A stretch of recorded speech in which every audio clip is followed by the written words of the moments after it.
শুভেচ্ছা বন্ধুরা। শেখ হাসিনার বক্তব্যকে খণ্ডিত করে উপস্থাপন করে দোষ চাপানোর অপচেষ্টা। মোহাম্মদ ইউনূসের নেতৃত্বাধীন সরকারের অধীনে বাংলাদেশের চলমান মানবাধিকার লঙ্ঘনের প্রেক্ষাপটে বিবিসি ওয়ার্ল্ড সার্ভিস সম্প্রতি ৩৫ মিনিটের একটি ভিডিও প্রকাশ করেছে, যেটিকে তথাকথিত অনুসন্ধানী সাংবাদিকতার অংশ হিসেবে উপস্থাপন করা হয়েছে। ভিডিওর সবচেয়ে তাৎপর্যপূর্ণ দাবি, প্রধানমন্ত্রী শেখ হাসিনা বিক্ষোভকারীদের দমন করতে প্রাণঘাতী অস্ত্র ব্যবহারের অনুমোদন দিয়েছেন। তবে ভিডিওতে উপস্থাপিত তথ্যে নিরপেক্ষতা বা গ্রহণযোগ্যতার চেয়ে পক্ষপাতের ছাপ স্পষ্ট এবং এটি বিবিসির নিজস্ব সাংবাদিকতা নীতিমালারও লঙ্ঘন। শুধুমাত্র 18 সেকেন্ডের একটি অডিও ক্লিপের উপর ভিত্তি করে এই দাবি করা হয়েছে, যেখানে কথিত কোনো প্রাপক শনাক্ত করা যায়নি। অডিওটি প্রতিপক্ষ রাজনৈতিক মহলের তৈরি বলেও যুক্তিসঙ্গত সন্দেহ রয়েছে, যারা অতীতে আওয়ামী লীগের উপর নিষেধাজ্ঞা পর্যন্ত চাপিয়েছিল। অভিযোগের উৎস এমন আইন প্রয়োগকারী সংস্থার উপর নির্ভর করে দেওয়া হয়েছে যাদের বিরুদ্ধে আগে থেকেই বিরোধীদের দমন করার অভিযোগ রয়েছে। এমনকি সরকার ঘনিষ্ঠ প্রসিকিউটরদের বেছে নেওয়া হয়েছে যাদের অতীতে প্রতিপক্ষ দলের হয়ে কাজ করার ইতিহাস আছে। অডিওর বিশ্লেষণে ব্যবহার করা হয়েছে একটি তৃতীয় পক্ষের মন্তব্য, যারা অডিওটি নকল হওয়া অসম্ভব এমন জোরালো মন্তব্য না দিয়ে শুধু বলেছে এটি সম্ভবত কৃত্রিম নয়, যা এর নির্ভরযোগ্যতাকে প্রশ্নবিদ্ধ করে।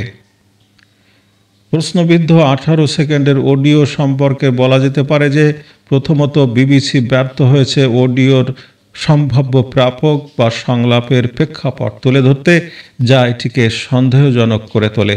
দ্বিতীয়ত, অডিওর সত্যতা যাচাইয়ের ক্ষেত্রে তারা বাংলাদেশের অপরাধ তদন্ত বিভাগ সিআইডির উপর নির্ভর করেছে, যেটি ইতিমধ্যেই সরকারের অনুগত কর্মকর্তা দ্বারা পরিচালিত বলে অভিযোগ আছে।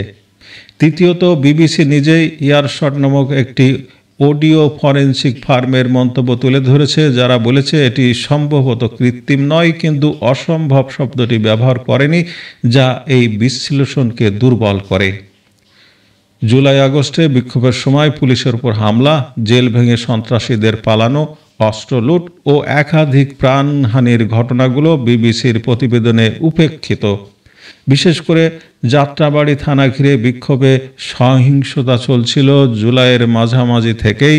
শেখ হাসিনার দেশ ছাড়ার পরও বিক্ষোভ অব্যাহত ছিল, যা থেকে পরিষ্কার হয় যে সহিংসতার দায় শুধুমাত্র তার নির্দেশের উপর চাপানো যুক্তিহীন। বিবিসি যেভাবে উপস্থাপন করেছে যেন সহিংসতা শুধুই পুলিশের দ্বারা পরিচালিত, তা সম্পূর্ণ একপক্ষীয়। তারা বলেনি যে পুলিশ কর্মকর্তাদের হত্যা, ফাঁসি দিয়ে ঝুলিয়ে রাখা, জেল ভেঙে প্রায় 100 জন সন্ত্রাসী পালানো ও অস্ত্র লুট হয়েছিল, যা জুলাই আগস্ট জুড়ে চলছিল। যাত্রাবাড়ি থানা ঘিরে সহিংসতা সম্পর্কে বিবিসি যা দেখিয়েছে তাও অসম্পূর্ণ। দেশের বহু সংবাদ মাধ্যম দেখিয়েছে এই এলাকায় জুলাই মাসের মাঝামাঝি থেকেই বিক্ষোভকারীদের সঙ্গে পুলিশের সংঘর্ষ চলছিল। বিবিসির নিজের ভিডিওতেও দেখিয়েছে শেখ হাসিনার দেশ ছেড়ে যাওয়ার পরও বিক্ষোভকারীরা যাত্রাবাড়ি থানায় অবস্থান করছিলেন। এতে বিক্ষোভের উদ্দেশ্য নিয়েই প্রশ্ন ওঠে। 450টিরও বেশি থানা শেখ হাসিনা দেশ ছাড়িয়ে যাওয়ার পরও আক্রান্ত হয়েছিল, যা সহিংসতার জন্য প্রধানমন্ত্রীর নির্দেশ এই যুক্তিকে আরও দুর্বল করে। যাত্রাবাড়ি ছিল অন্যতম প্রধান সংঘর্ষের কেন্দ্রবিন্দু, যেখানে বিক্ষোভকারীরা সহিংস হয়ে ওঠে এবং রাজনৈতিক ব্যক্তিরাও তাতে যোগ দেন, যা বাংলাদেশের বিভিন্ন গণমাধ্যমে প্রকাশিত হলেও বিবিসি তার সুবিধা মতো এড়িয়ে গেছেন। বরং যা বিবিসি তাদের প্রতিবেদনে অন্তর্ভুক্ত করেনি তা হলো একটি ধারাবাহিকতা, যেখানে শেখ হাসিনার দেশ ত্যাগের পরও 450টির বেশি থানায় হামলা হয়েছে, যা কার্যত সেই সব গোষ্ঠীর বর্ণনার সঙ্গে মিলে যায় যারা এই আন্দোলনকে উৎসাহিত করেছিল।